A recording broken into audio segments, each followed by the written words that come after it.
pouco deve começar a gravar. Estamos gravando. Então vamos lá, gente. Dúvidas? Não temos dúvidas. Não? Ninguém falou nada? Então vamos retomar a matéria. Esse aqui eu posso fechar. Aí eu tenho que clicar, desculpe, aqui, PDFs no website, notas. Estávamos no tópico 2.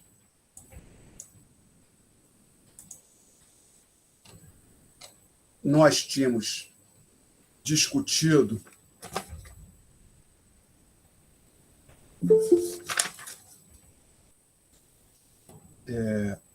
perdão. Tínhamos discutido esse ponto aqui. Esse ponto aqui, nós vamos entrar no item indexação. Então, nós falamos, ou dizemos que uma variável econômica é indexada quando ela é automaticamente corrigida pela inflação. Exemplos: contratos de aluguel, se não todos, boa parte deles, tem uma cláusula de reajuste anual pelo IGPM. Outro, depois eu lembrei, pelo que eu lembro, contrato de prestação de TV a cabo, NET, que agora é claro, eu acho que normalmente tem uma cláusula de reajuste anual pelo IGPM. Isso, o que isso quer dizer? Firma um contrato, digamos, em junho de 2020, contrato de aluguel. Quando o contrato, digamos, era R$1.000. Aí, quando tiver chegando em... Fechou junho. Não. Quando for chegar a época de pagar o contrato, começou a vigorar em junho de 2020. Quando chegar R$1.000, então em maio do ano seguinte, maio de 2021, o aluguel a ser pago, o valor referente do aluguel a maio de 2021 ainda é R$1.000. O aluguel referente a a junho de 2022, já não será de R$1.000. Se o IGPM tiver sido 8%, o aluguel será de R$1.080. Alguém quer fazer uma pergunta sobre isso?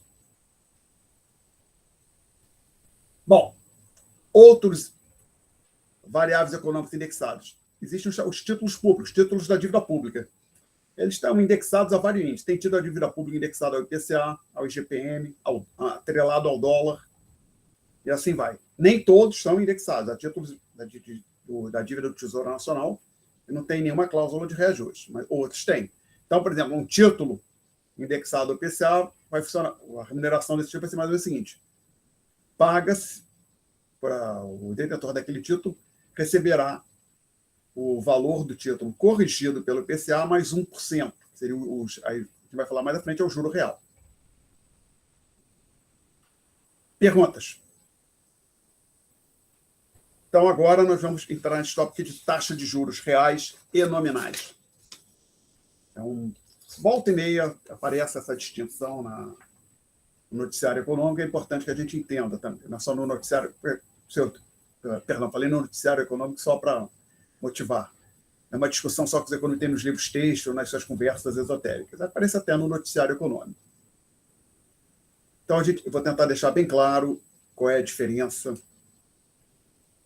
da taxa de juros reais e nominais. Como, de forma geral, os senhores estão no terceiro período, talvez... Os senhores já fizeram o curso de matemática financeira ou vão fazer ainda, ou estão fazendo? Já fizemos, professor. Já fizeram. Então, essa figura aqui, o fluxo de caixa, vocês já viram, né? Então, eu estou seguindo a figura 1, chamar um fluxo de caixa, e eu deixei, claro, nominal, ou seja, em valores monetários. Esse fluxo, numa figura dessa, uma seta para baixo representa um desembolso, uma seta para cima representa um recebimento. Então, o que está acontecendo aqui, que a gente tem aqui nesse fluxo de caixa? Na data zero, alguém desembolsa X0, por exemplo. Coloca R$1.000 num fundo de renda fixa, numa caderneta de poupança, ou em ações, seja lá o que for, não interessa. Após o período de um mês ou um ano, não interessa como a gente está mensurando o tempo, então, 0 hoje, uma data subsequente, seja mês, ano, semana, não interessa. a pessoa resgata o valor X1. Então, por exemplo, ela colocou X0 pode ser R$100, X1 pode ser R$105, por exemplo. Ou se estivesse falando de ações, inclusive, que pode até ser menor, né? Você pode colocar, investir R$100 em ação, vender dali a um mês e receber só R$90. Ou também a pessoa compra um imóvel para investimento, compra um imóvel por R$500 mil, tenta revender dali a um ano e só consegue 400 mil, por exemplo. Poderia acontecer. Então, a chamada taxa nominal de juros, que aqui vai ser denotada pela letra R maiúsculo, satisfaz essa igualdade que ali aparece. Eu não abri ainda o quadro, então lá vamos nós. O quadro está aberto, então a expressão 1. Eu não gosto de ver expressões matemáticas nas notas de aula sem escrevê-las no quadro, e eu não pretendo mudar esse procedimento. Não é porque o ensino é online. Como é que é? Vocês conhecem a expressão, já ouviram a expressão nenhum direito a menos? Já ouviram essa expressão alguma vez? Já devem ter. Não. Guido, você não ouviu? É que você está com a memória curta, Guido. Maria Eugênia também não? Ali em 2014, quando então, o presidente Dilma concorreu à reeleição, uma das coisas que ela falava, nenhum direito a menos. O Aécio vai abolir os direitos, quer tirar os seus direitos, essas coisas. Nenhum direito a menos. Então, eu abracei a expressão, nenhum direito a menos. Eu tenho o direito de escrever no quadro negro, não vai ser a pandemia que vai acabar com o meu direito. Ok? Então, possivelmente, vocês ouviram, ou talvez não acompanharam a eleição, pela idade, né? Talvez eles fossem muito pequenininhos, né? 2014, pô, o tempo passa rápido. Vocês deveriam ter o quê? 14, 13, 15 anos, né? Por aí. Então, faz sentido vocês não lembrarem, mas eu lembro. Eu sou mais velho, eu lembro. Então, senhores, a taxa nominal de juros, que é o R, o montante investido, X0, e o montante resgatado, X1, se relacionam de acordo com aquela fórmula. Tá? Então, por exemplo, X0 igual a 500, X1 igual a 550, trivialmente R é igual a 10%. E como os senhores viram com matemática financeira, esse R aqui, se você for jogar na calculadora, na forma unitária, né? Então, ali o R igual a 0,1, né? Então, isso é a taxa nominal de juros. Você calcula a taxa nominal de juros olhando para os valores monetários que você investiu e que você resgatou. Perguntas até aqui? Para quem gosta de matemática financeira, para não haver dúvida, essa que eu estou chamando aqui de taxa nominal de juros é a taxa interna de retorno deste fluxo de caixa aqui. Então, vamos lá. Discussão até este passo aqui das notas de aula. Alguém tem alguma dúvida? Não? Então, a gente vai para o próximo boletim, ou bullet item. Sabe só como eu deveria me referir a este objeto? A taxa real de juros, denotada por R, aqui agora observem, para nominal de juros, para taxa nominal usei o R maiúsculo, para real estou usando o R minúsculo, é definida de forma similar. Ela também é uma taxa interna de retorno. Porém, ela corresponde à taxa de juros que leva em conta o efeito de variações nos preços sobre o retorno do investimento. Mais especificamente, a gente tem que ficar de olho aqui na figura 2. O que é isso? Vou apagar aqui o quadro, como a figura 2 é muito importante, eu vou desenhar aqui.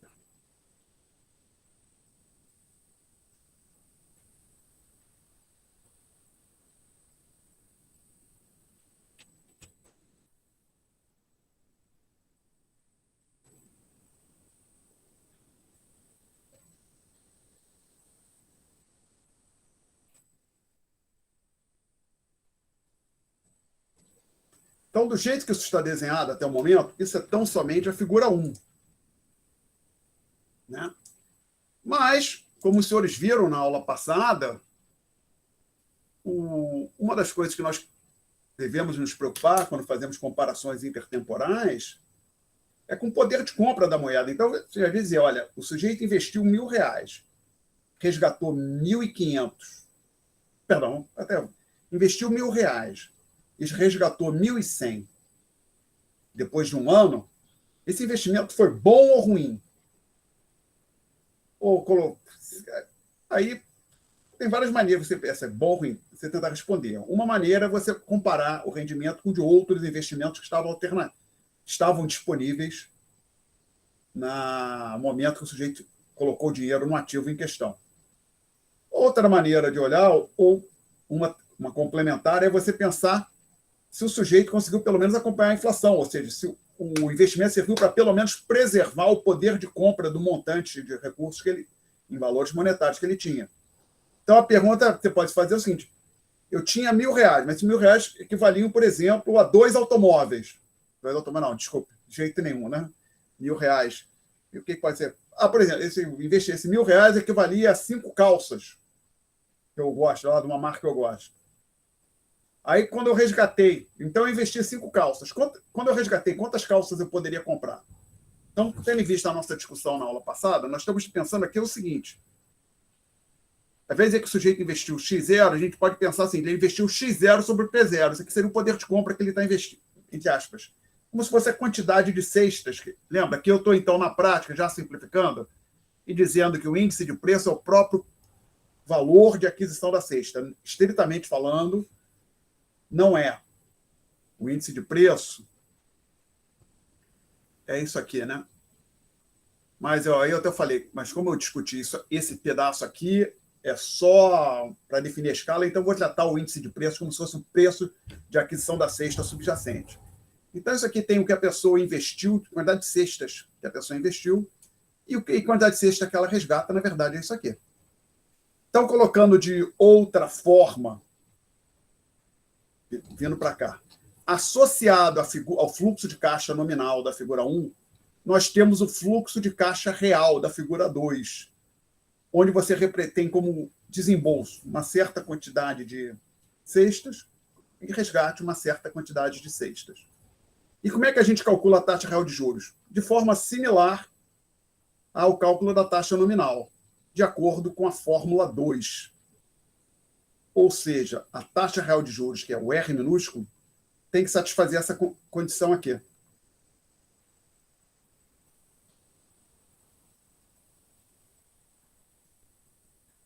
Ok? Basicamente, pega o valor, a quantidade de cestas, ou agora, para não falar valor investido, já dividido pelo índice de preço, multiplica por um fator 1 mais um Rzinho, o Rzinho tem que ser tal que essa igualdade será satisfeita.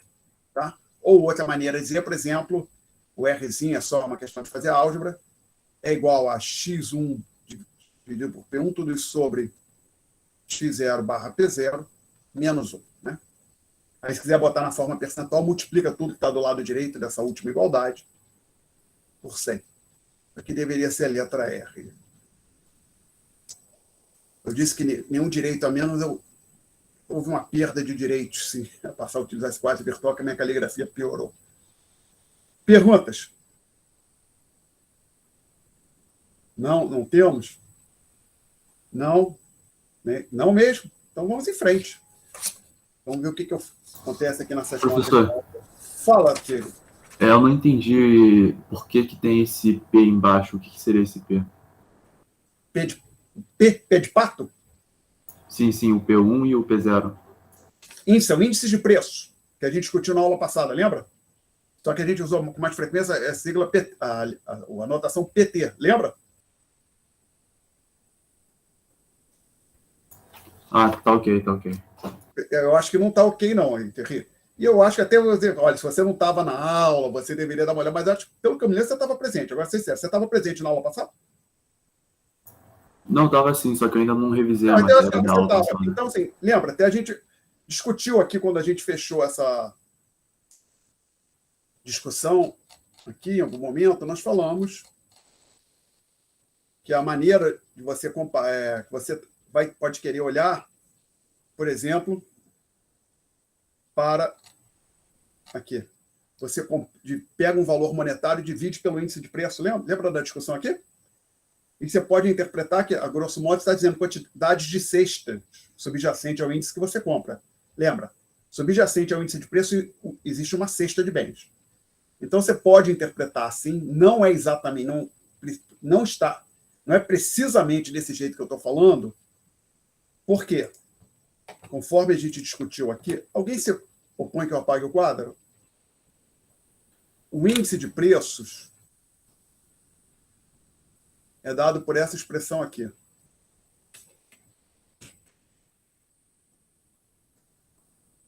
V é o valor da cesta com subscrito, o subscrito quer dizer uma data. P é da chamada data base do índice. Mas eu disse, olha, isso aqui é só para definir a escala, tá? Para definir uma unidade que os economistas gostam. Então, se você ignorar esses termos, você pode pensar, e para tudo que você faz, até onde eu sei, na prática, isso funciona perfeitamente, que o índice de preços é o próprio preço ou custo de aquisição da cesta. Então, agora, dito isso, se eu chego aqui e digo para você, olha, eu tenho R$1.000 e eu estou preocupado com bananas, e o preço lá do lote de bananas é 50. Quantos lotes de bananas eu posso comprar? 50, quer dizer, 1.000 dividido por 50, tá claro? Concorda com isso até aqui, Thierry? Sim, sim. Então, observe o seguinte, agora eu peguei com isso, o que eu vou dizer é o seguinte, uma certa quantia monetária, que eu vou chamar de X, dividido pelo índice de preço, ambos na mesma data T, o que isso te diz? Como se fosse a quantidade do bem subjacente ao índice de preço, e que bem está subjacente ao índice de preço? A cesta. Tá legal? Então, ao invés de dizer bananas, olha, tem uma cesta de bem que custa R$50. Tenho R$1.000, eu posso comprar 20 cestas. Mas por que eu posso comprar 20? Porque 1.000 dividido por 50 é igual a 20, né? Tá? Então, Então, assim, essa expressão aqui, o valor monetário dividido pelo índice de preço, te dá o poder, tem ali o poder de compra daqueles valores monetários. Pode interpretar dessa forma. Então, aqui, nessa figura 2, fluxo de caixa 2, você tem aqui poder de compra que o agente investiu. Aqui, por exemplo, ele investiu X0 resgatou X1. Investiu R$100, resgatou 110, uma coisa assim. Aqui, ele está investindo. Você não está olhando para o valor monetário só. Você está pegando o valor monetário X0 dividido pelo índice de preço. Então, até aqui pode interpretar, entre aspas, poder de compra ou quantidade de cesta que ele investiu, quantidade de cesta que ele está resgatando. Tá? Respondi, Thierry? Respondeu sim, professor. Tá. Mais perguntas, gente? Não? Ninguém vai fazer pergunta mesmo? Então, vamos em frente.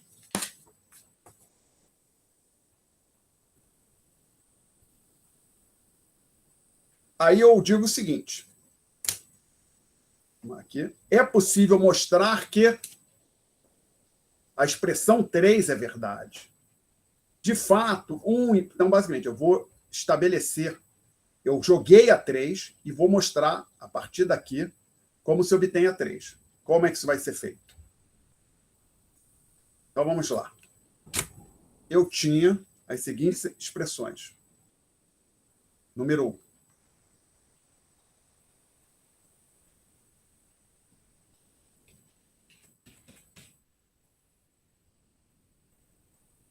Número 2.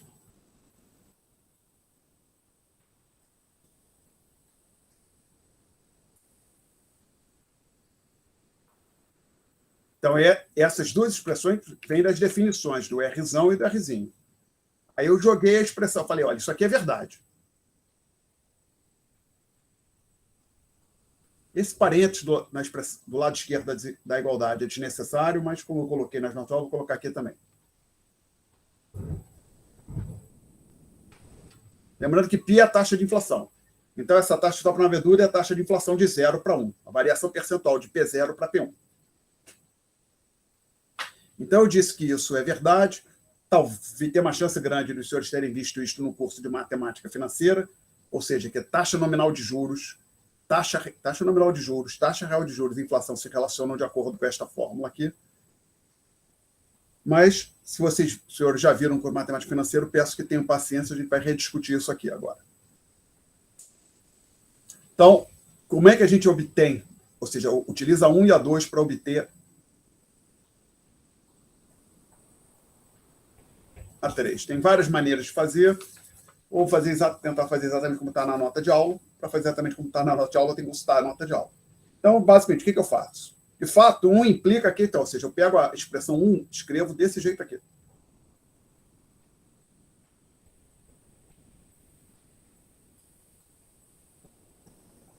A 2, eu escrevo desta outra forma aqui.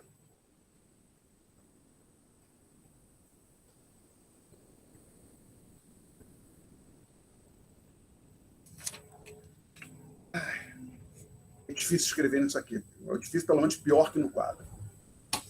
Fiquei falando aí, brincando, aí um direito a menos, nem um direito a menos, mas piorou o quadro. O quadro no mundo real era melhor. E esse aqui, então, tem um problema que às vezes o mouse some. Eu não acho o mouse. Recuperei.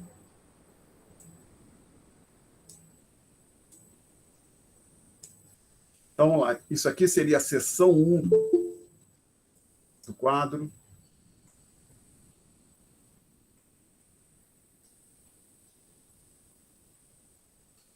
Parte aqui embaixo seria a seção 2. Eu vou retomar agora aqui em cima à direita. 3. Então, o que eu faço? Eu combino essas duas expressões aqui.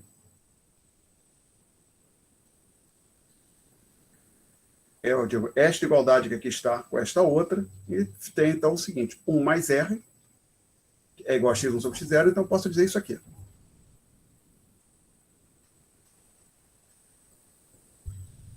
Tá? E aí eu uso o fato que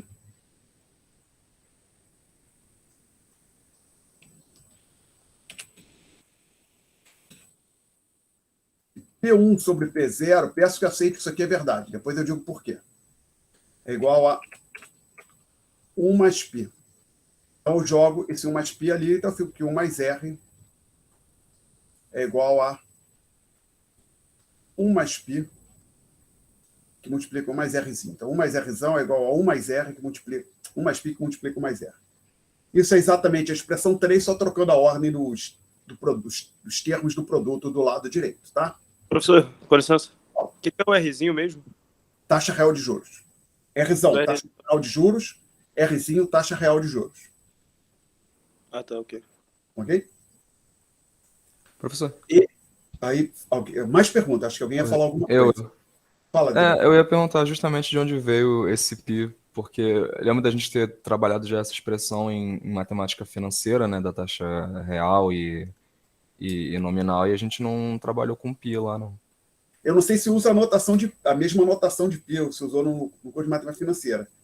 O π é a taxa de inflação da data 0 para a data 1, a taxa de variação do índice de preços.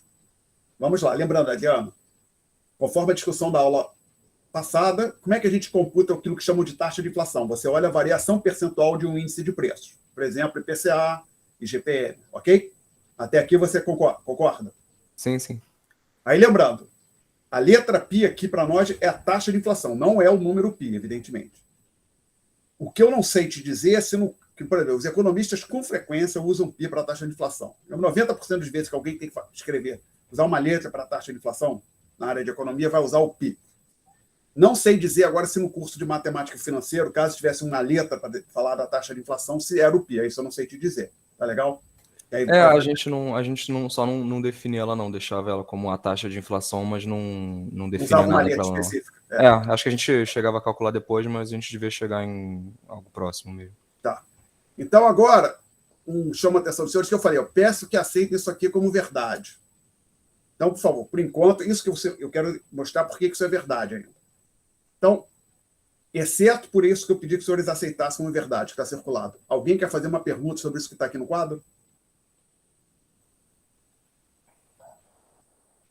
Não?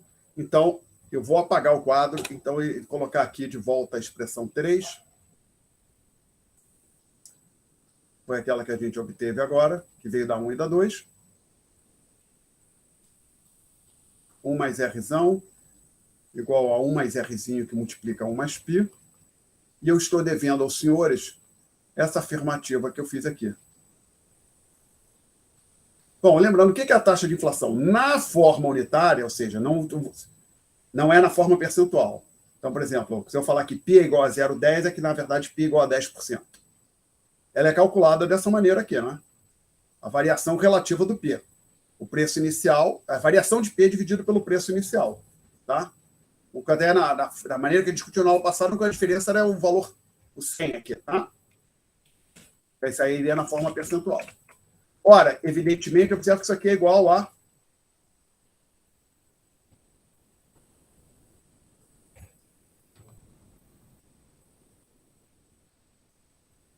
Ou seja, π é igual a π1 sobre π0 menos 1.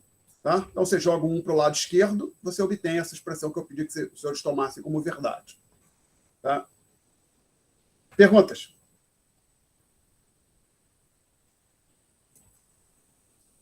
Perguntas até aqui.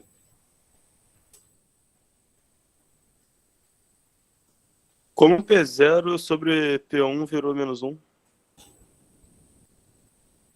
Não pode virar menos 1 porque eu errei. A menos que P0 fosse igual a P1, né? Tem um erro aqui. Obrigado. Pagar. Aqui o que estava errado, eu fazer o movimento, eu errei. Obrigado pela pergunta. Esse subscrito 1 ali está errado. Ah, tá. Agora entendi. Sim, tem Tá? P0. Claramente eu errei. Obrigado pelo comentário. Sempre que tiver um erro, gente, me avise até para o professor não passar vergonha no YouTube. É feio não ajudar o professor, hein? Ok? Mais perguntas? Não? Então, vamos ver o que eu falo aqui nas notas de aula.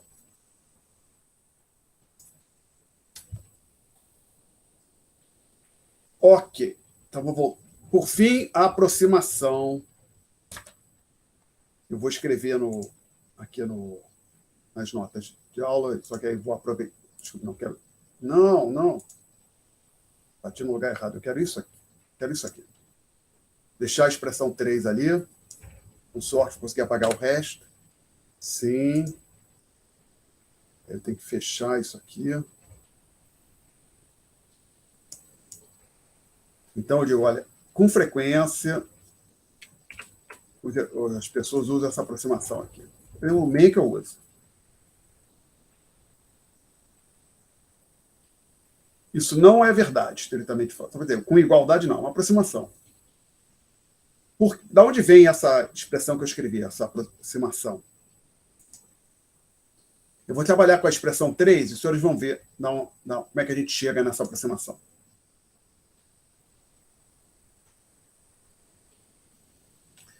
Pega o lado direito da expressão 3.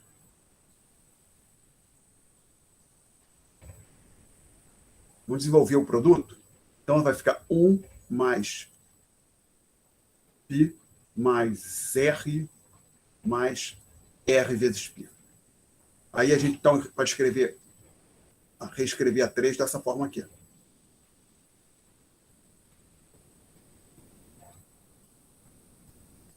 Aí você pode cancelar 1 com 1, então você pode escrever então que Rzão é igual a Rzinho, mais π, eu troquei a ordem desses dois fatores aqui, ó, troquei isso aqui é a ordem, mais esse outro produto que aqui está.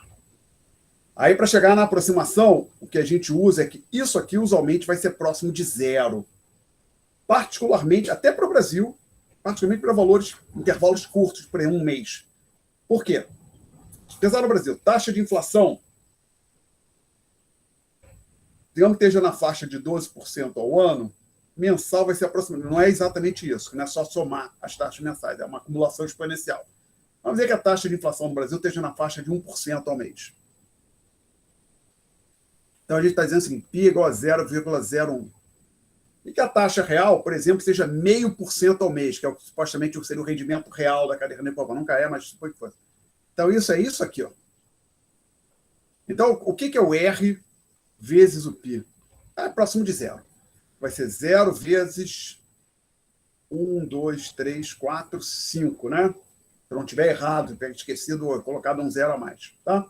Então, aquilo ali é próximo de zero. Particularmente, mesmo para o Brasil, que tem onde a taxa de juros é alta, a inflação é relativamente alta comparado a países como a Suíça, por exemplo, como os Estados Unidos, como o Reino Unido, esse termo é próximo de zero. Então, a gente descarta, ignora esse termo e trabalha, os economistas muitas vezes trabalham com esta expressão aqui. Tá? Simplesmente não coloca o tio. Já ignora que é uma aproximação e já trabalha como se fosse igualdade. Ok? Ela, aí digo, é bastante utilizada, eu deveria dizer aonde? Bastante utilizada em livro-texto. Se você for trabalhar no mercado financeiro ou no departamento financeiro de uma empresa, ou até fazer conta de uma coisa simples, com reajuste contábil de aluguel, que já vocês, não pode usar essa aproximação. Você tem que usar, fazer a que a conta precisa. Tá? Perguntas?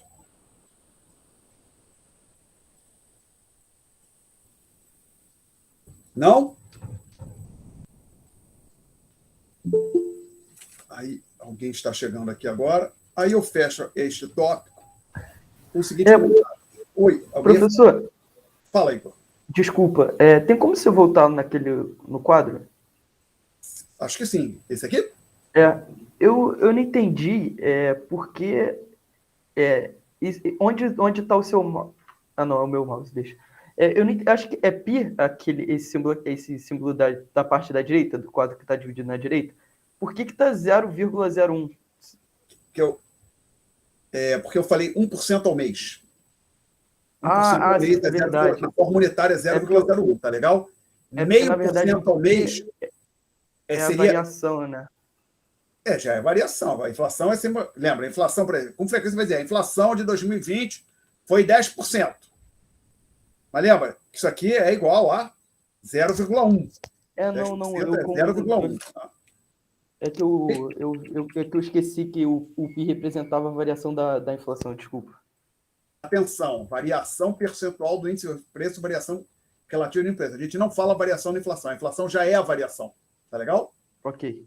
Se você falar variação da inflação, você está querendo dizer o seguinte: a inflação foi de 10% para 12%, ou então houve uma variação de 2 pontos percentuais.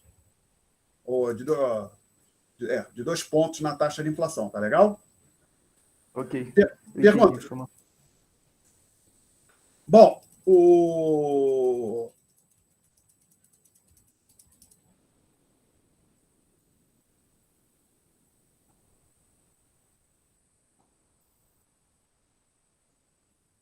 curiosidade, antes de eu apagar esse quadro. Essa conta aqui está certa? Dados os valores acima? O que vocês acham?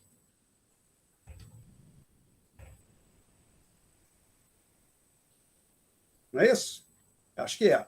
Por exemplo, eu multiplico 0,1 por 0,1, eu tenho 0,01. É isso. Estou ficando velho mesmo. Depois você começa a calculadora, meus caras, coisa embota. Mas você soma o número de decimais, não é isso? Então tinha 2 decimais na primeira, 3 na segunda, eu tenho que ter 5 no produto. Ok. Espero que ele esteja correto, eu não passe vergonha no YouTube. Se estava errado, vai ficar para a posteridade. Aí eu digo aqui no fim das notas de aula, do fim desse tópico, sugestão, acesse o site do IPEA Data, do Banco Mundial e do FMI para obter estatísticas sobre as taxas de inflação no Brasil e em outros países. Vamos ver. Vai jogar links para esse site na página desta disciplina. Vamos dar uma olhada primeiro no do IPEA Data rapidamente. O que o IPEA Data nos oferece.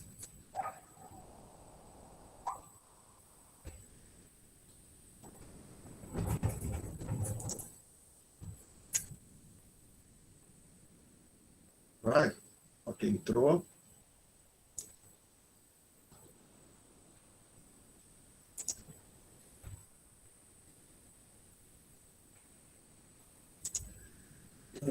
Está no site do IPEA Data. Vamos ao site do IPEA Data. Tem bastante coisa lá. E a maravilha é que muitas vezes você já pode baixar os dados. Já vem numa planilha de formato XLS. Acho que vem aqui, vem XLS. XLSX. Né? Isso é uma coisa maravilhosa. Quando eu tinha a idade dos senhores, por exemplo, para pegar esses dados que vamos olhar aqui, ou você tinha uma publicação no seu escritório com aquelas informações, ou você tinha que ir pessoalmente numa biblioteca achar uma publicação que tivesse os dados que você estava procurando. Então, fazer uma busca aqui por inflação.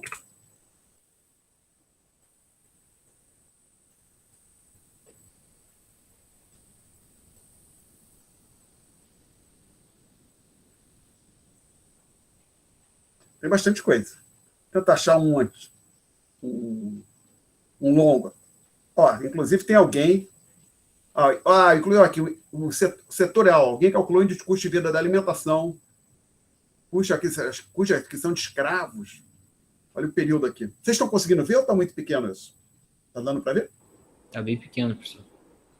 Tá, vamos tentar aumentar aqui, vamos ver como é que... Então, olha aqui, por exemplo, custo de vida no Rio de Janeiro, de 1820 a 1930. Tá? Vamos dar uma olhada rápida nisso. Então, Império, começo da República. Então, está aqui, ó. Mas peraí. Isso aqui é o índice, não é a taxa. Tá, ó. O índice começa em 100 aqui, 1820, ó. Isso é o índice, não é a taxa. Eu quero a taxa de inflação. Então, não é esse que eu estou procurando. Não é isso aqui, não. Até veja bem, do jeito que os dados estão aqui no IPEA. Aqui, esse tracinho na placa quer dizer o seguinte, índice. Quando eu coloco aqui percentagem mensal, aqui é o mês, e percentagem anual.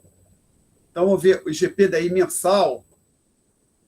Vamos ver o IGPDI mensal de 1944 a 2021.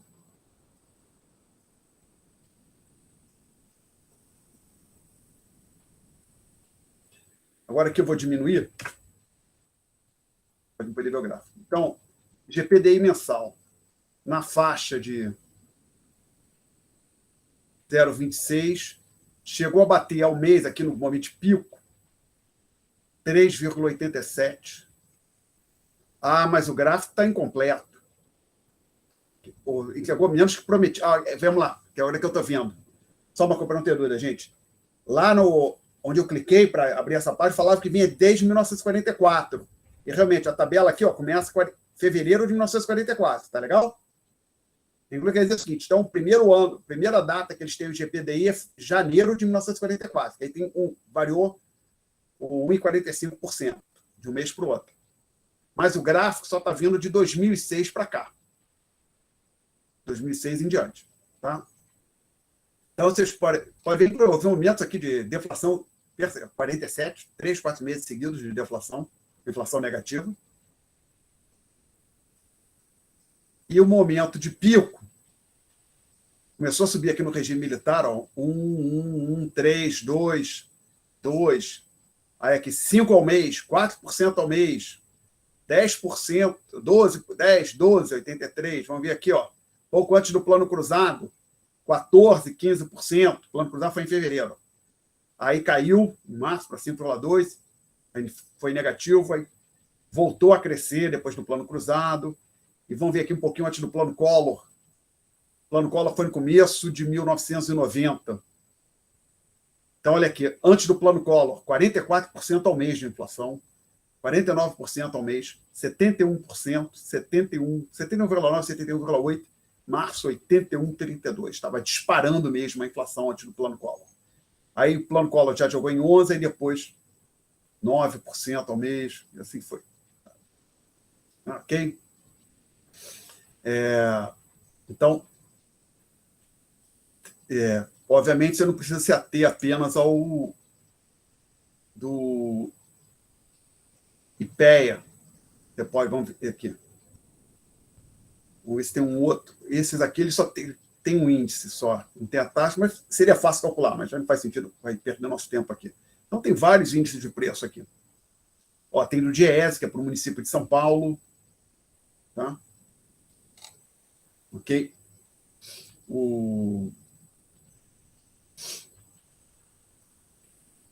Vamos, então... Alguém quer fazer uma pergunta sobre esses dados aqui?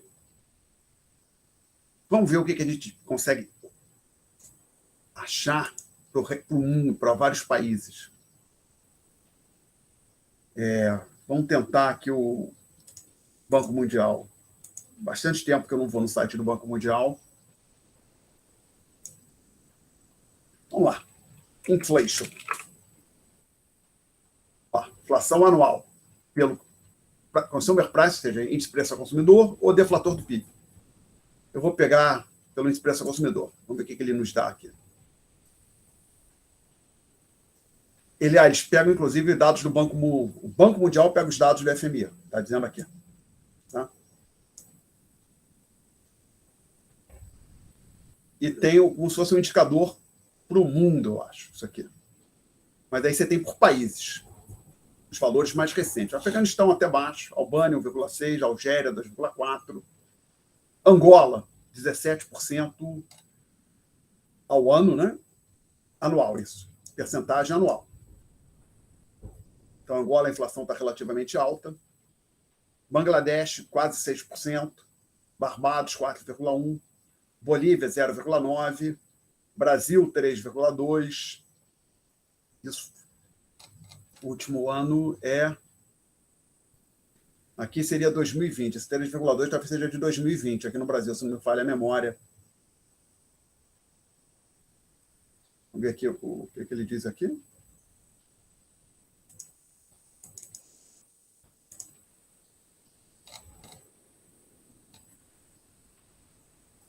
A gente consegue colocar o Brasil ali. Não deveria, a gente fosse isso. Ó! Inclusive que ele botou uma série longa do Brasil. Mandei, bota o Brasil. Olha só. Aqui ele começa em 81, então o período de disparada, que é perto do plano Collor, caiu, retomou, e aqui é o plano real. Aí parece que é zero, né? Mas é o arquivo do gráfico, tá? Então, se a gente... Vamos ver se eu consigo reduzir o período. Vou botar aqui. Pronto. Vou reduzir um pouco mais. Quero tirar o período de inflação alta.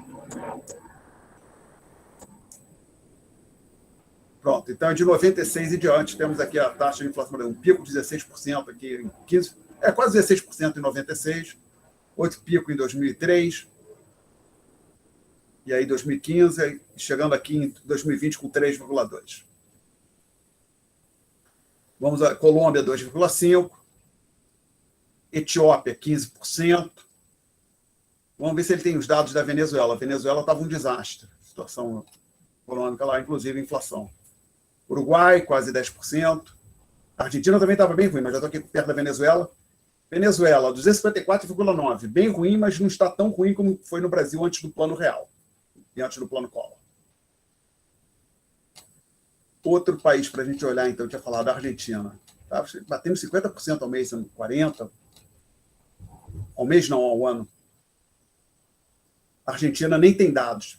Até parece que houve uma época que a Argentina, no governo da Cristina Kirchner, houve uma intervenção no equivalente ao IBGE, que calculava a inflação. Aí, pelo que eu estou vendo aqui, eles estão entidades como o Banco Mundial e o FMI, então nem estão divulgando os dados da Argentina.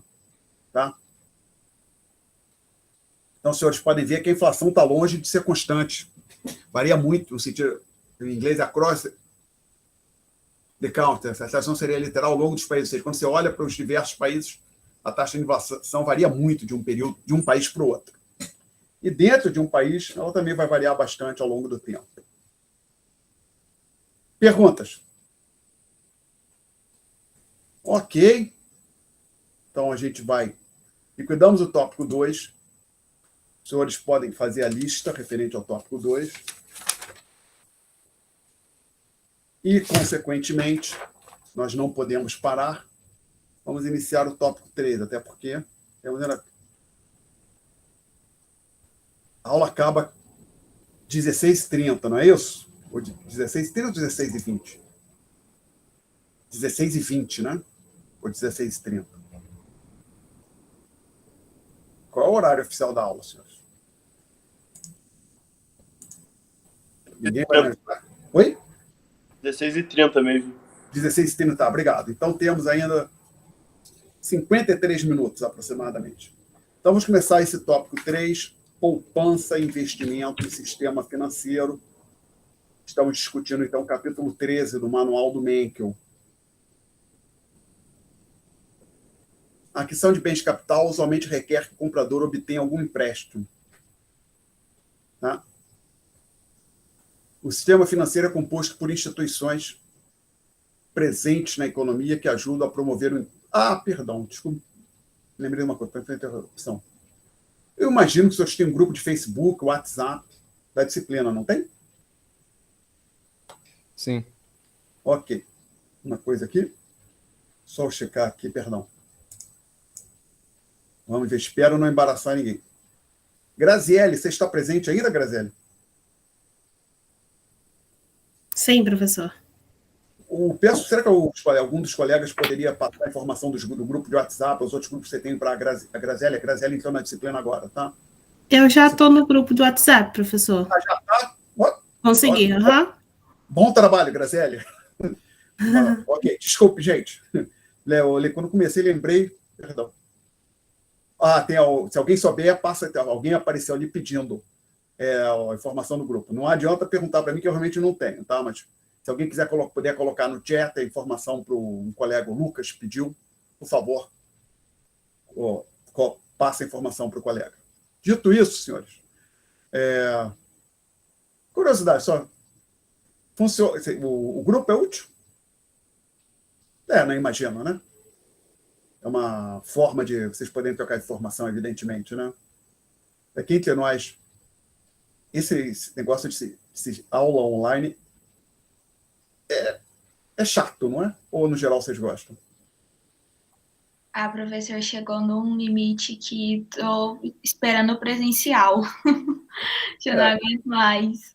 Eu prefiro presencial. O fato que realmente agora aqui na aula online tem alguns recursos que eu não tenho no presencial, porque nem todas as salas de aula na FRJ você tem um computador e um projetor pronto para utilizar. Então, aqui é muito fácil. Eu abri um site, né? Um website, eu não tinha essas possibilidades usualmente na FRJ. Mas, no geral, acho que é bem pior. Né? Bem pior. Imagino que vocês estejam, como todo mundo, já cansados. Eu gostaria também de voltar para o ensino presencial, gente. Bom, mas não somos nós que decidimos isso, né? E temos que seguir em frente da melhor maneira, né? Da maneira que a gente consegue nesse sistema online. Então, vamos entrar nesse tópico 3. Vamos falar de coisas como poupança, investimento, sistema financeiro. E aqui eu menciono na primeira boletim, a aquisição de bens de capital usualmente requer que o comprador obtenha algum empréstimo. Ou seja, não só bem de capital, um projeto de investimento. Uma empresa vai construir uma fábrica nova. Normalmente, ela não tem os recursos para tocar todo o projeto. Com frequência, a empresa vai tentar levantar recursos. Ou vai emitir ações, chamado financiamento de capital próprio, ou vai pegar dinheiro emprestado junto a um banco, né? Isso é a coisa mais comum. Não só a empresa, às vezes governos também. Então, um governo tem um projeto importante, por exemplo, metrô numa dada cidade. O governo estadual ou o governo central do país que estiver promovendo aquela obra, ele vai pegar dinheiro emprestado para tocar a obra, ter financiamento para aquilo lá. Bom, então, senhores, o fato de que existem alguns agentes superavitários, eles são poupadores líquidos, a gente tem recurso sobrando e pretende emprestar esses recursos, e agentes que demandam, desejam obter recursos para financiar seus projetos, seus empreendimentos, permite que exista um mercado financeiro e também um sistema financeiro. Então, o sistema financeiro é composto pelas instituições, talvez fosse melhor dizer, eu acho que instituições, né? Porque por exemplo, os bancos fazem parte do sistema financeiro. No caso, falando aqui no Brasil, tem a CVM, Comissão de Valores Imobiliários, faz parte do sistema financeiro, o Banco Central faz parte do sistema financeiro, a Justiça acaba fazendo parte do sistema financeiro, Bolsa, a BMF, Bovespa, faz parte do sistema financeiro. Então, o sistema financeiro é composto pelas instituições presentes na economia que ajudam a promover o encontro dos agentes que poupam com aqueles que investem. O encontro, assim, a palavra encontro talvez devesse estar entre aspas aqui. Então, assim, eu penso assim, eu quero comprar uma tangerina. Aí tem alguém que vende uma tangerina. Tem que haver um encontro do potencial comprador com o potencial vendedor. Né? No sentido que, para que a transação compra/venda da tangerina aconteça. Tá? Então, aqui a palavra, para não haver dúvida, instituição é maior do que organização.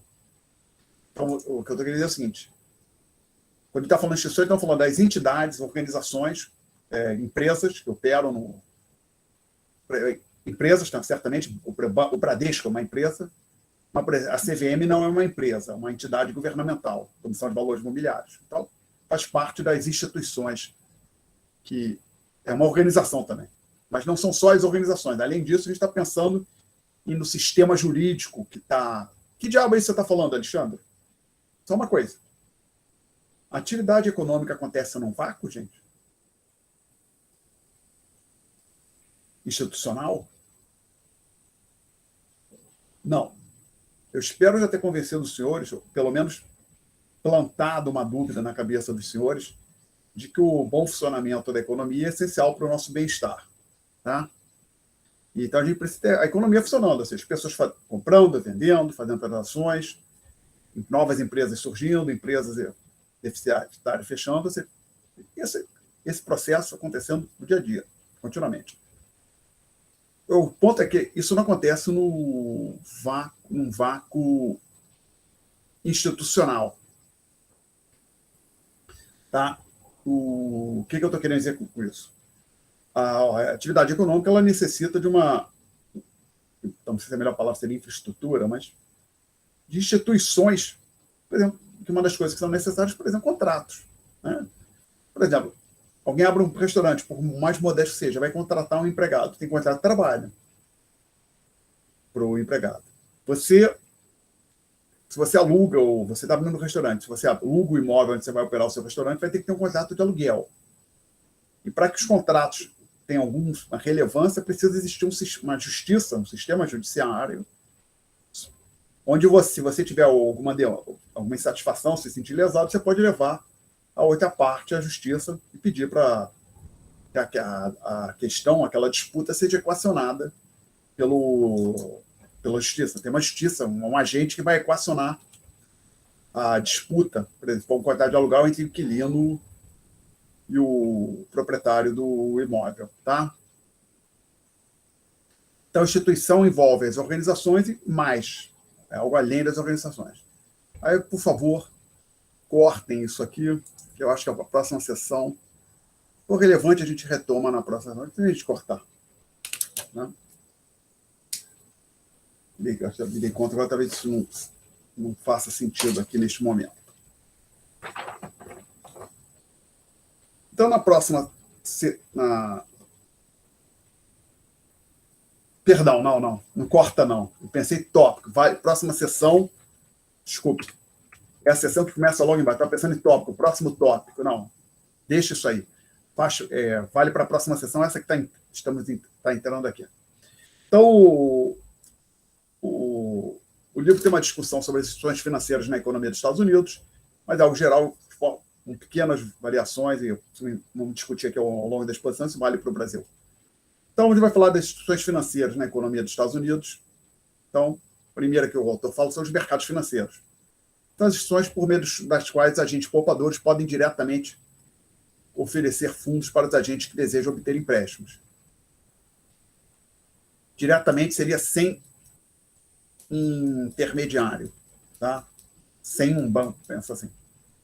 Então, os principais mercados financeiros, segundo o autor, são os mercados de títulos, aí tem título da dívida pública e títulos privados, e mercados de ações.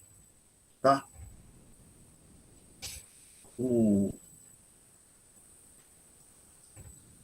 Então, um título é um certificado, a definição geral, desculpa, um título é um certificado de dívida que especifica as obrigações do emitente, ou seja, do devedor.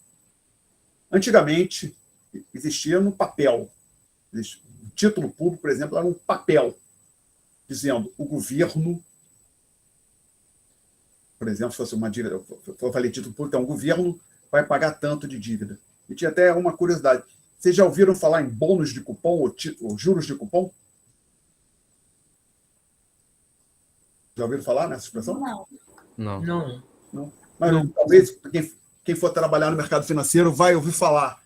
O bônus existe até hoje. O bônus de cupom é que antigamente o título, basicamente, o título era assim: você investia R$1.000, por exemplo, então vinha aqui, valor de resgate, R$1.000. Oh, perdão, deixa eu simplificar a conta, também não que fosse complicado. Mas deixa eu botar, ao invés de 1.000, pergunta eu colocar 100, que aí fica mais fácil. Só. A gente retira um zero da discussão. R$100.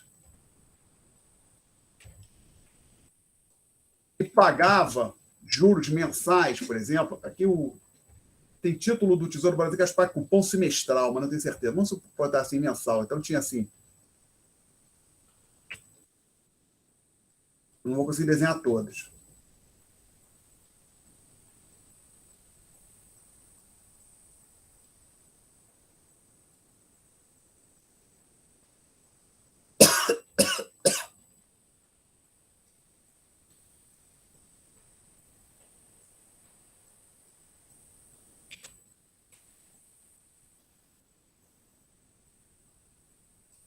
Então, basicamente, a pessoa investia, comprava um título de R$100, aí tem vários aqui no meio, pedacinhos no meio que eu não desenhei, tá? Aí você diz o seguinte, é um título, R$100, vai pagar, ou seja, a pessoa está investindo R$100, vai receber R$100 na data de resgate, e além disso, a pessoa vai ganhar juros mensais de R$1. Então, a taxa por cento implícita aqui é de 1%. A taxa de juros implícita aqui é de 1%. Eram chamados juros de cupom. E eu nunca vi. Ouvi falar, mas o que aconteceu é que esse título começou desenhando. Aí a pessoa, então, pegava esse documento, ia, por exemplo, no banco, fosse um título de um banco, mostrava o documento, aí o banco puxava, ali em janeiro, arrancava isso aqui. Então, você puxava um cupomzinho. Por isso chama juros de cupom, o título bônus de cupom, o título com cupom, que paga um cupom. Tá? Então, literalmente assim.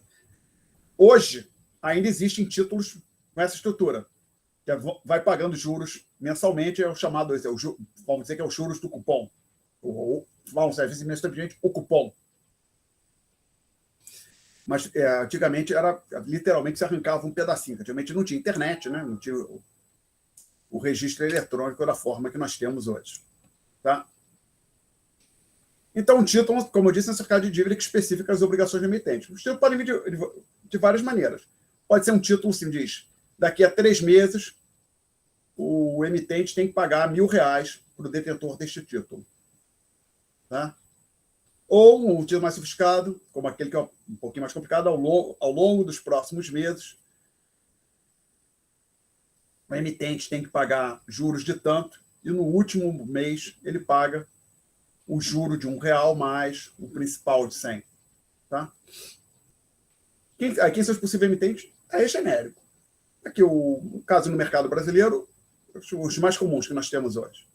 Letras do Tesouro Nacional, como já disse, claro, o emitente é o Tesouro Nacional. Notas do Tesouro Nacional também são títulos de dívida do Tesouro Nacional. CDB são certificados de depósito bancário, então um banco que emite, Bradesco, Banco do Brasil. Chamadas promissórias, um instrumento de dívida também, e chamadas duplicatas. Tá? Ok? E quais são as características, então, dos títulos? Primeiro, os principais atributos que tem que olhar num título? Taxa de juros. Tá? Não necessariamente ele vai... o livro não mencionou. Não necessariamente está especificado lá no título. Às vezes fica implícito. Você pode imaginar o seguinte. Tem um título que simplesmente a única coisa que está dito, de forma simplificada, é que no dia 20 de dezembro, que é a data de vencimento, ele vai pagar R$800. Tá? Então, quem é o proprietário desse título paga... Lembrando, hoje não tem mais existência física, mas antigamente era assim.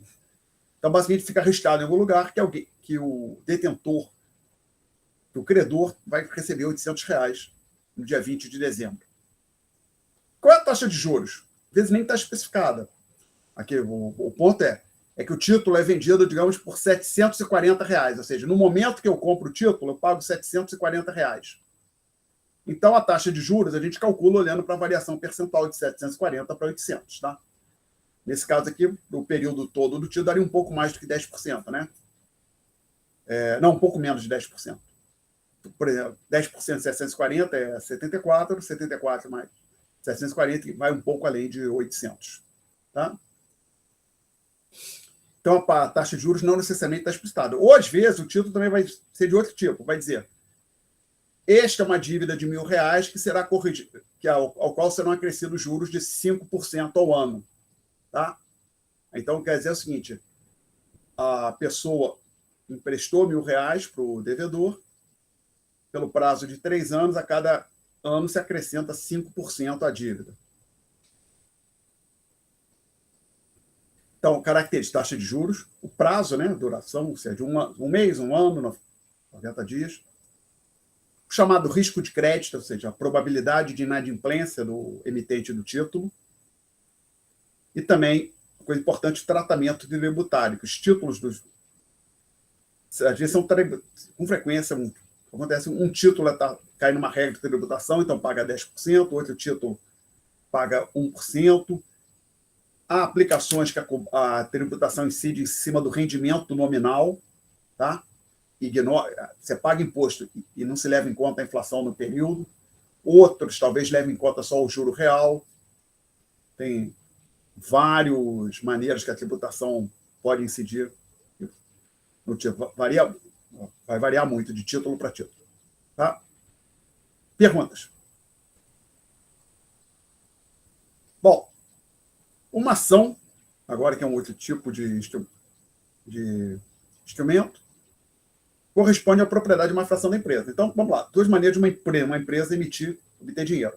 Ela emite um título de dívida, ou outra maneira, chamada capital próprio. Ela coloca ações no mercado. Então, a ação corresponde à propriedade de uma fração da empresa, né? Então, se existem um certo volume de ações e alguém é proprietário de 10% dessas ações, a pessoa é proprietária como se fosse proprietária de 10% da empresa, né? Quando, caso, por exemplo, se a empresa for dissolvida e paga as dívidas e o que sobrar vai entregar para os proprietários, acionistas, aquela pessoa vai receber 10%. Uma das coisas que a ação proporciona também para o seu proprietário é o receber dividendos, tá? Então, você pode interpretar que o dividendo é como se fosse os juros que a ação paga. Então, quem tem um imóvel, proprietário de um imóvel e não mora, pode colocar o imóvel no mercado e receber aluguel. Quem tem ação pode receber dividendos. Tá? Perguntas? Então, a gente tem outro, eu já tinha falado aqui hoje, o livro discute a questão do financiamento patrimonial versus financiamento por endividamento. Por exemplo, uma empresa tem um projeto, ela quer levantar recursos para aquele projeto dela. Ela deveria pegar dinheiro emprestado ou emitir ações. Tá? Tem uma questão relevante para a empresa. Para quem vai emprestar dinheiro, ocorre o seguinte: as ações são mais... Quem vai colocar dinheiro, ou seja, para quem vai comprar um título ou uma ação, os pontos centrais... Um ponto central está aqui. Pelo menos nos Estados Unidos, as ações são mais arriscadas. Ou seja, a taxa de rendimento das ações é muito mais volátil do que a dos juros, dos títulos. Porém, ela tende a apresentar um rendimento maior. Tá?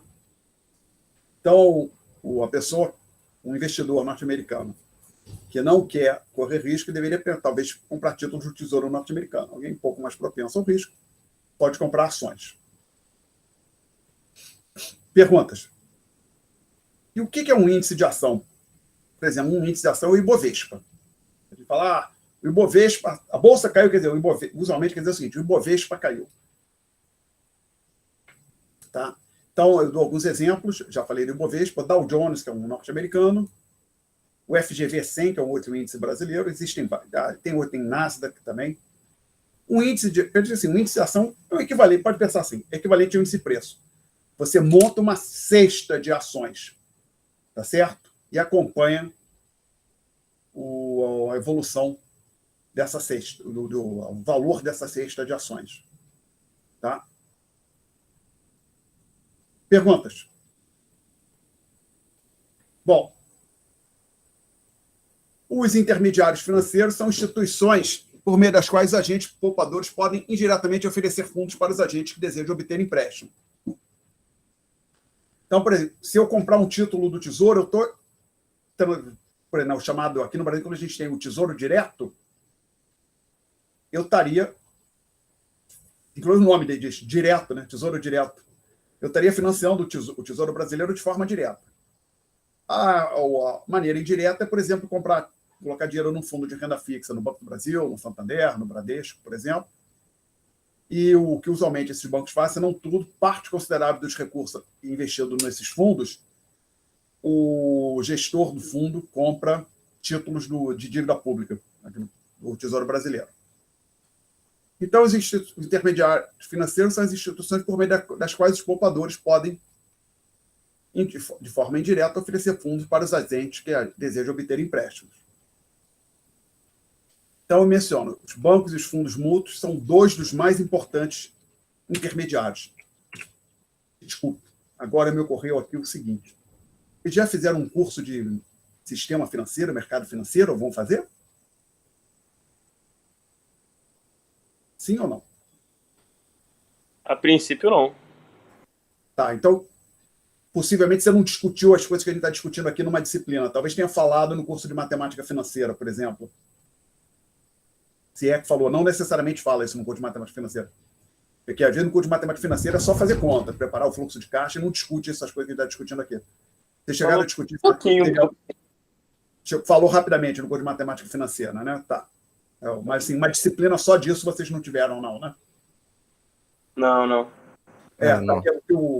É que às vezes acaba acontecendo por exemplo, esse curso aqui, o texto meio que o pressuposto é que o aluno não teve uma aula disso, mas com frequência esse curso é dado no primeiro ou no segundo semestre. No primeiro ano, vocês já estão no segundo ano, e dependendo de como está estruturado o curso, do conteúdo da grade, vocês poderiam ter um curso de... Obrigado, talvez tenha uma eletiva disso, né? Tá. Então, ok, se está havendo repetição, não é uma repetição excessiva, né? Os intermediários financeiros, então, são as instituições por meio das quais os agentes poupadores podem... Isso eu já discuti, perdão. Eu queria entrar aqui nesse ponto. Bancos e fundos mútuos são dois dos mais importantes intermediários. Então, um banco, ele recebe depósitos e usa esses recursos para conceder empréstimos. Empréstimos em um sentido bem abrangente. O que eu estou dizendo?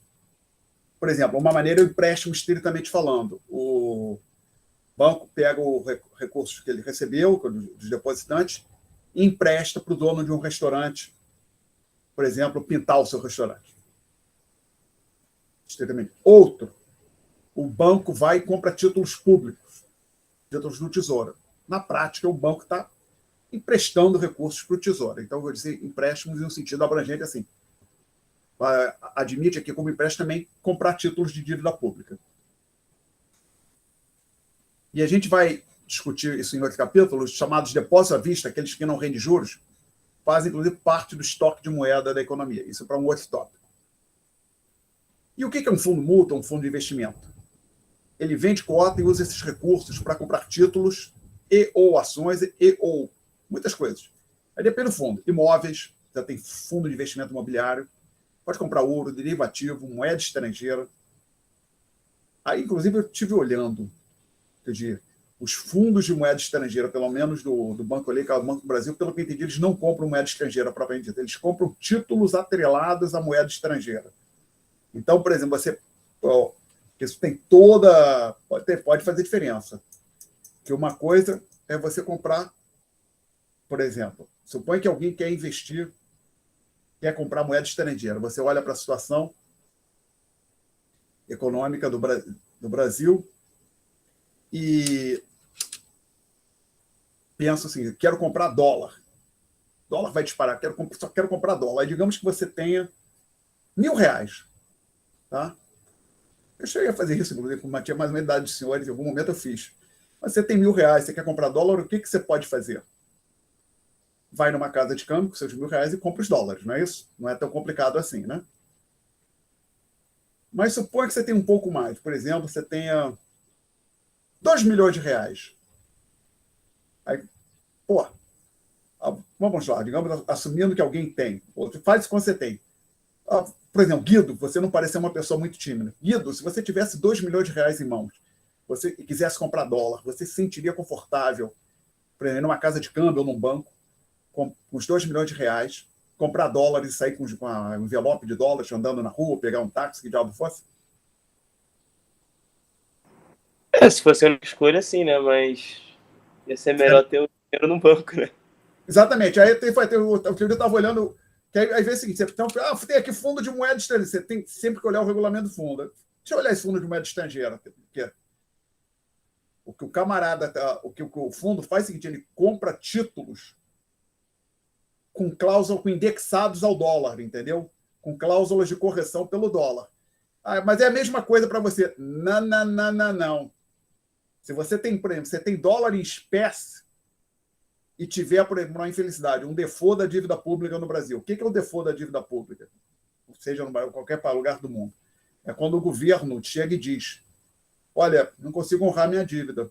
Vou ter que, ou estou dando aqui um cano, ou vou demorar 6 meses para voltar a pagar. Isso às vezes acontece. Grécia, em 2014, 2015, não me lembro exatamente quando foi, era essa situação. Isso não é problema meu. É sim. Eu lamento informar. Porque se você tem um dinheirinho, queria que não seja muito, numa conta de poupança no fundo de renda fixa, o que o banco fez? Parte desse dinheiro foi utilizado para comprar títulos do Tesouro. Isso em qualquer lugar do mundo. Então, se o governo ficar inadimplente, aí não tem jeito. O dinheiro que está, né, no fundo tem que ficar bloqueado também. O plano Collor foi bloqueio da poupança, dos fundos. Não foi só isso, foi um alongamento do prazo da dívida pública. E uma perda de valor real também. Tá? Você tem uma parte da inflação que não. Basicamente, o valor que o governo devia não foi corrigido integralmente. Tá? Então, não tem como, se você for pensar, na hora que se um dia ocorrer uma situação de um default da dívida pública, infelizmente isso acontece, não todo dia, mas às vezes acontece. Nos Estados Unidos nunca aconteceu, mas outros países já passaram por isso. Tá? Inclusive, no Brasil, ali no plano Collor, o que houve foi um alongamento compulsório da dívida pública, embutido, alongamento assim, dívida pública que vencia ao longo de um mês, 6 meses, 1 ano. E foi por isso que o dinheiro ficou bloqueado. Tá? Porque não tinha como. O dinheiro que o banco é só um intermediário. Ele recebe o dinheiro e repassa para o governo. O governo diz: está bloqueado. O banco vira para os poupadores, está bloqueado. O banco nem precisou fazer isso, o governo já fez. Né? O plano Collor, o próprio governo disse: o dinheiro lá no banco está bloqueado. Tá? Bom, então, assim, uma coisa é você ter dólares em espécie. Você está preocupado com a solvência do setor público. Desde que não seja do governo americano. Você está preocupado com a solvência do governo americano, ter dólares. Não, dólar em espécie físico, ainda assim, né? Que normalmente o governo não dá default na própria moeda. Mas daí, possivelmente, havendo um dia acontecer um default do governo americano, o bem ruim, nunca aconteceu, o que vai acontecer é que provavelmente vai haver uma inflação em dólar bem forte. Porque aí o problema é que os governos eles estão continuamente se financiando, emitindo títulos e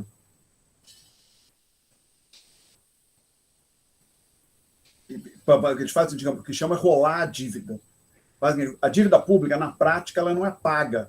Simplesmente como um lote de títulos está vencendo, o governo coloca no mercado um novo lote de títulos para substituir aquele lá, tá certo?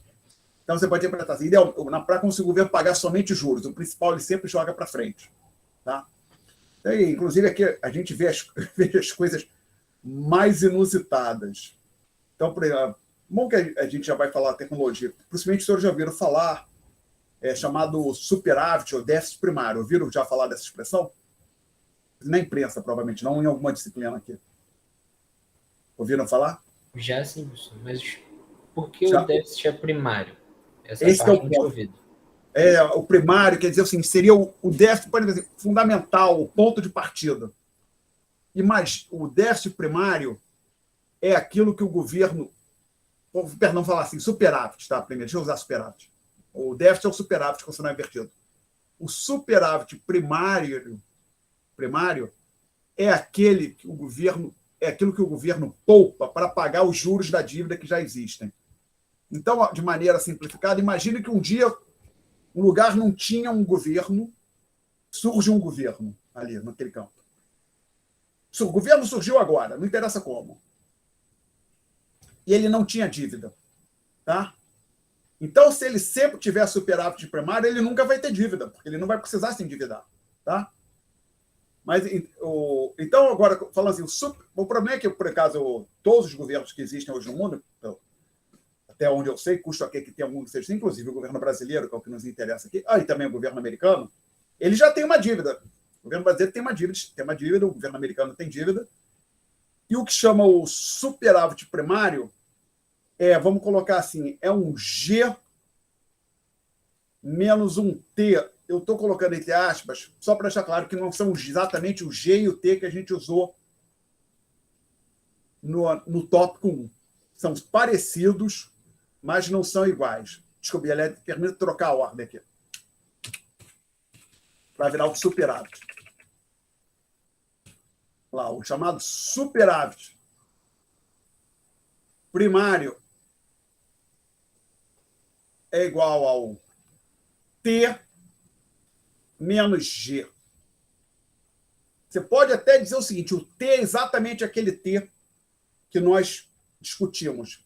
Arrecadação tributária líquida lá daquelas transferências. Tá? Pode, então, para simplificar aqui a discussão, tudo que o governo arrecada.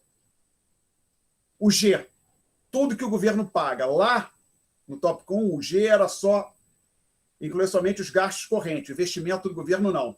Então, se você quiser colocar na anotação que a gente usou no tópico 1, seria T menos G mais investimento do governo. Tá legal? Que observa o seguinte, agora pega tudo que o governo arrecada, subtrai dali todos os gastos, aí você teria aqui gasto corrente, gasto de capital. O que é isso? Isso pode dizer assim, é o que sobra para o governo pagar os juros da dívida que ele tinha, ok? Tá certo? Então, o superávit primário é o que o governo tem para pagar os juros da dívida que ele tinha. Então, pode maneira ficar. Pensa agora num indivíduo, uma pessoa, como eu, Alexandre. Eu tenho uma dívida no cartão de crédito, eu tenho que pagar. Eu tenho meu salário e minhas despesas. A diferença, salário menos despesa, é o que sobra para pagar minha dívida no cartão de crédito. Então, o superávit primário é o que o governo tem para pagar suas dívidas. Para pagar, principalmente, os juros. Né? E o problema hoje do Brasil, o problema fiscal, é que este senhor é negativo e bem negativo. Ou seja, o Brasil tem um déficit primário. Então, o que está acontecendo é o seguinte, todo ano, todo mês, o governo tem que se endividar ainda mais só para cobrir os seus gastos. Então, assim, lembra que eu falei, pode acontecer de ter um governo que, por exemplo, pensa assim, o superávit primário é justamente o que ele paga de juros, então ele rolaria apenas o principal. Tem uma dívida vencendo, 1.000 é principal, 100 é juros, ele só rola os 1.000. Os 100 ele paga com superávit primário. Então, o problema é que a situação do Brasil hoje é que existe um déficit primário. Em termos primários, o governo é deficitário. E aí tem uns malucos aí, dá um cano na dívida pública. Só um pequeno problema disso. O governo está precisando pegar a dívida para cobrir até os gastos de hoje. Então, dizer, dá um cano ali na pública na situação, que já é uma ideia horrorosa em qualquer situação. Seria como alguém que ganha 100, gasta 120 e quer dar um calote na administradora dos bancos e na administradora do cartão e tudo. Não pago mais nada. Bom, você vai ter que imediatamente fazer o ajuste de 20. Você ganha 100, está gastando 120, ainda vai dar um cano, você tem que, na hora, fazer o ajuste de 20.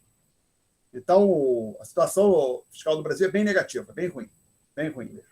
Bem ruim. É um problema que já vem se arrastando desde 2000, de forma manifesta desde 2014. É um problema até mais antigo, já se sabia que estava caminhando para uma situação como a atual, ali em 2010, antes até. Vamos colocar assim, um dos problemas é que a Constituição de 88 ela criou muitas obrigações para o governo e não especificou, não disse de onde o dinheiro ia vir. Né? Então, por exemplo, a reforma da Previdência, daqui a uns 10, 15 anos vai ter outra. Tá? O que aconteceu agora não resolveu definitivamente o problema da Previdência, mas daqui a uns anos vai ter outra. Assim como acho que foi o governo Fernando Henrique, 96, 98, teve uma reforma da Previdência, não me lembro exatamente quando, o Lula fez uma reforma da Previdência em 2003, 2004, tivemos outra agora, e daqui a mais 10, 15 anos vai ter mais um. Tá?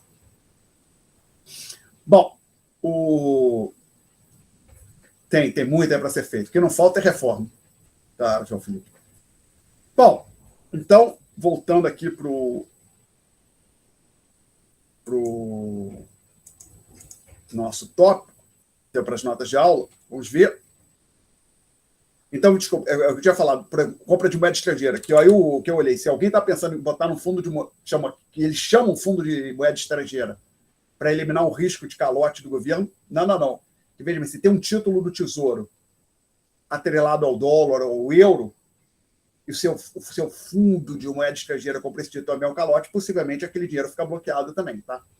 Então, pelo menos até onde eu olhei, o fundo de moeda estrangeira que existe no Brasil, onde eu olhei, não é propriamente moeda estrangeira, tá? Mas, bom, voltando ao ponto, o que acontece é que existem fundos de investimento vários tipos. Fundo de renda fixa, onde o grosso dos recursos são alocados para comprar títulos de renda fixa, usualmente o grosso vai ser título do Tesouro, ou pode comprar CDB também. Existe fundo imobiliário, existe chamado fundos multimercado, então onde o gestor do fundo compra ações, títulos da dívida pública, outros títulos de dívida, chamados derivativos, pode comprar moeda, metal, né, ouro, prata, e assim vai. Tá?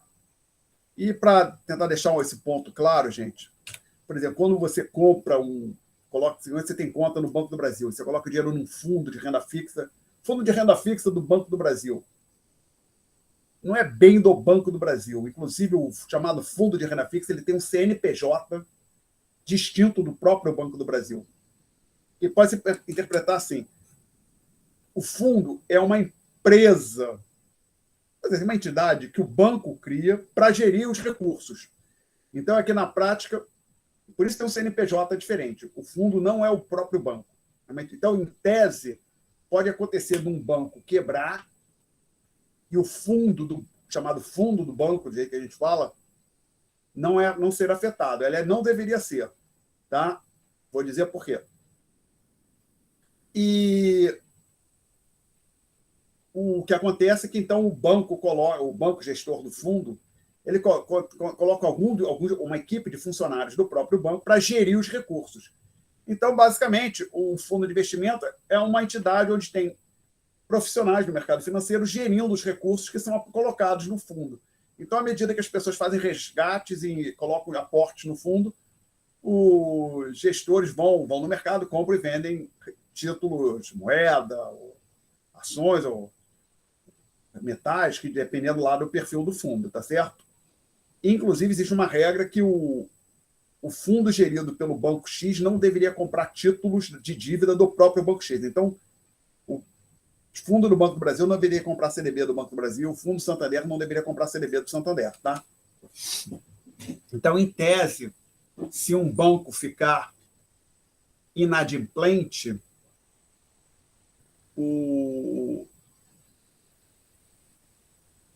pode até acontecer do banco quebrar e o fundo não ser afetado, deveriam ser entidades separadas. Mas na época, assim, até eu estava me informando sobre uma época que eu fiquei preocupado, foi na crise de 2008, porque tinham vários bancos estavam sendo afetados, né? Inclusive um banco relativamente grande que operava no Brasil, para não dizer o nome, no qual tinha algum dinheiro. Supostamente a matriz lá na Europa estava tendo problema. Aí, na época eu me informei, não, em tese, a sucursal brasileira não deveria ser afetada para aquilo lá. São entidades separadas, com balanço patrimonial próprio, mas sempre fica aquela preocupação, né? E aí mas tem um dinheiro no fundo, mas tem um colega mais sagaz do que eu, que realmente opera no mercado financeiro, mas pode acontecer o seguinte. Imagina o seguinte, tem um fundo, um banco que comprou... Como é que um banco pode querer? Fazer investimento ruim, comprar títulos ruins. Por exemplo, suponha que um banco comprou títulos da dívida do país X. O banco está cheio daqueles títulos, era um excelente investimento. Aí o país X deu um calote. Aí o banco está numa situação difícil. Aí o banco força o gestor de um fundo do banco a comprar aqueles títulos que acabaram onde o emissor acabou de dar um calote. Obviamente, usualmente não vai esperar o calote, vai tentar fazer isso antes do calote, tipo de coisa. Então, assim, nunca é uma boa ideia você deixar o seu dinheiro ser gerido por alguém que está com problema, seja até numa questão pessoal. Por exemplo, vou pedir para essa pessoa aqui, que eu sei que está pendurada devendo a Deus o mundo, gerir o meu patrimônio. Claro que isso não é uma boa ideia, né? Não é uma boa ideia. É uma coisa, se você achar que tem um banco que está com problema, você quer deixar o seu dinheiro, mesmo que esteja ser gerido pelo banco, não é uma boa ideia. Sempre tem um risco maior, né? Mas, em tese, os fundos deveriam ser isolados do proprietário, entre aspas, do fundo, tá? Da entidade que criou, do banco que criou o fundo. Perguntas? Não? Bom, aí eu digo aqui nesta versão, perdão, eu queria um mundo perfeito, deixei entre aspas um mundo perfeito, depois eu digo o que é isso no asterisco. Os intermediários seriam desnecessários. O mundo perfeito é um mundo hipotético que não existe. Por exemplo, o que seria esse mundo perfeito? Você precisa ter informação plena, ou seja, você ter plena informação sobre as oportunidades de investimento, tá certo? Sobre os riscos associados. Outra coisa, sem custo, você receber informação de graça, assim, que, por exemplo, suponha que eu queira comprar, por exemplo, um imóvel. Aí eu vou comprar um imóvel no bairro tal, aqui no Rio de Janeiro. O que eu vou querer saber? Vou querer me informar sobre o bairro, se é seguro, ou quão seguro no Rio de Janeiro a gente sabe que não é, né? Desculpe. Quão sério é o problema da violência? Tem metrô perto, não tem? Tem opção de transporte? É muito barulhento, é silencioso? Como é que é o comércio? Tudo isso toma tempo. É uma coisa porque é investimento. Eu quero comprar ações de uma empresa, estou pensando da empresa A e B. Teria que se informar, tá? Então, no mundo onde você conseguisse ter todas as informações, assim, sem de graça, e você conseguisse processar isso sem custo para você, seria fácil. Também sem incerteza, você não fica preocupado com a possibilidade de incerteza, porque vai colocar dinheiro nos títulos da dívida de um dado país, eu quero ter certeza que não vai ter default. Ou então vou comprar ações daquela empresa ali, quero ter certeza de que ela não vai ficar inadimplente também, que ela não vai falir. Outra coisa, onde os contratos sejam respeitados. Por exemplo, vou comprar um imóvel para alugar. Aí no contrato vai estar lá, o inquilino tem que pagar R$1.000 até o dia 10 do mês subsequente. E o contrato vai ser respeitado, que o inquilino não vai conseguir, por exemplo, deixar de pagar o aluguel. E que eu conseguiria, caso ele não pague, ou se aconteça dele não pagar, que eu consiga, a baixo custo, executar o inquilino, fazer com que ele pague o aluguel. Tá? No mundo real não é assim. Quem é proprietário de imóvel, aluga o imóvel, se acontecer do inquilino em qualquer lugar do mundo, não pagar, ele vai ter que... se o inquilino se pincar o pé, não paga, não saiu daquilo, vai ter que estar com uma ação na justiça, vai ter uma disputa, né? Tá? Outra, assim, onde tem risco também, por exemplo, não foi só no Brasil, não, foi só no Brasil e nos Estados Unidos. Houve a chamada moratória do despejo, né? Por um período durante a pandemia, acho que aqui no Brasil já acabou. Ninguém podia ser despejado, o inquilino não podia ser despejado. Acho que isso era independentemente da pessoa estar pagando o aluguel ou não. Nos Estados Unidos, isso deu bastante confusão, tá? Inclusive foi parar na justiça, porque uma hora o governo quis continuar e não podia. Aí foge um pouco do nosso objetivo aqui. Mas então, se for pensar, é um risco. A pessoa é proprietária, compra imóvel, pode se defrontar com, além do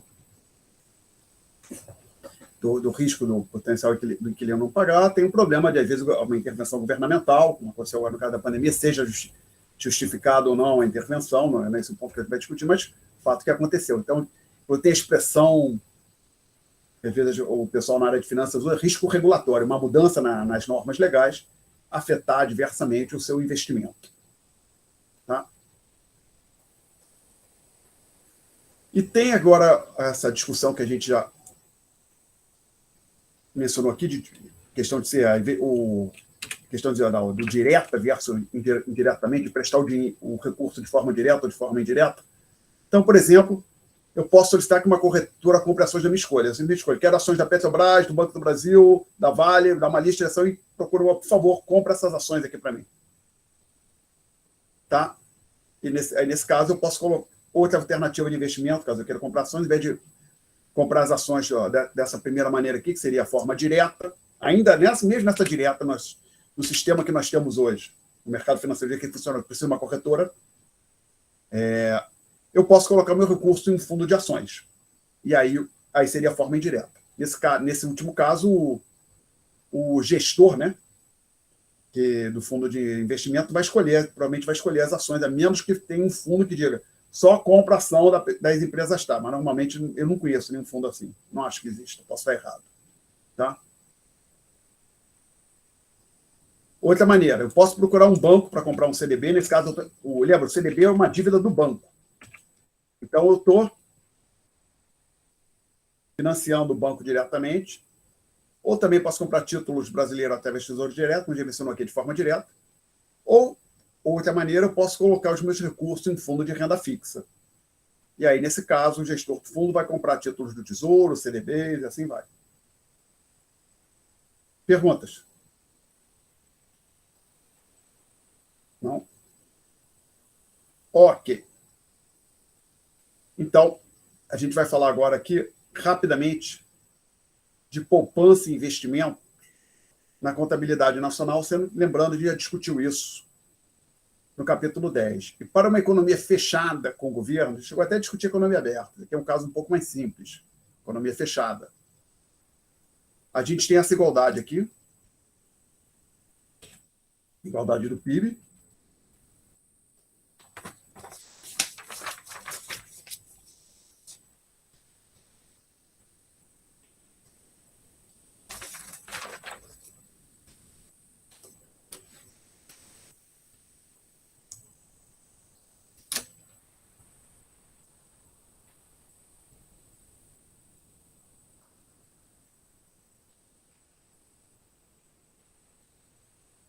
evidentemente, eu comi aqui um pedaço, poderia ter colocado nas notas que eu estou colocando aqui, não tem. Então, Y é igual a I é igual a Y menos C menos G. Tá? Então, talvez devesse ter, eu acho que ficaria melhor onde eu escrevi Y menos C menos G é igual a S. Vou ter colocado isso aqui é igual a I, né? Desculpe. Vou ter colocado dessa forma aqui.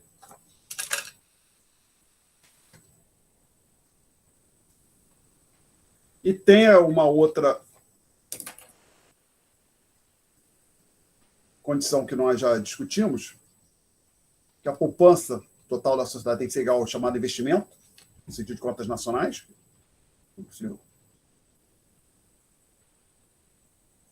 Não.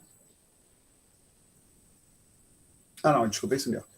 E essa poupança ela é igual ao consumo do setor privado, menos o que se pagou de imposto. Então, isso aqui é a renda da sociedade. Menos até pode pensar, se for mais fácil, colocar desse jeito. Y é a renda total do país. Menos os tributos é a renda do setor privado. Então, isso aqui é a renda do setor privado. Menos C, menos consumo é o que sobrou para a poupança, tá? Do setor privado. Então, isso aqui é a poupança privada.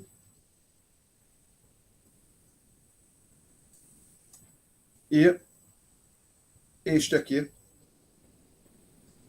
é igual a T menos G, que a gente já discutiu, é a poupança do governo. Até se você for olhar, evidentemente, você cancela T com T, o que você teria, né?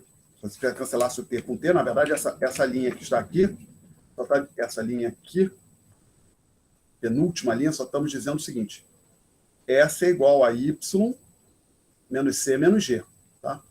Que era essa linha que tem aqui também, tá? Então, basicamente, você pode S é igual a Y menos T menos C, mais, eu subtrair T aqui, tem que somar, T menos G, tá? Então, a poupança total é a poupança privada, mais a poupança do governo, foi a maneira de dizer, ok? Então, a gente vai partir dessas igualdades no começo da próxima aula, para fazer a abordagem do chamado, analisar o tal mercado de fundos emprestados. Essencialmente, é um modelo pode pensar assim, modelo de oferta e demanda aplicado ao mercado financeiro. onde a taxa real de juros vai desempenhar o papel do preço. Tá? É isso que nós vamos fazer aqui na próxima aula. Perguntas, senhores? Perguntas?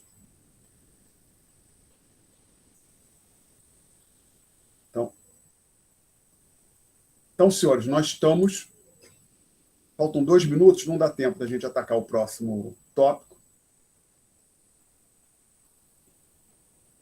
Esse mercado de fundos emprestados. A gente vai começar na próxima aula. Então, a minha exposição para a matéria nova por hoje está encerrada. Ainda temos 2 minutos. Vocês podem fazer perguntas. Não, ninguém vai fazer pergunta, então eu vou interromper a gravação.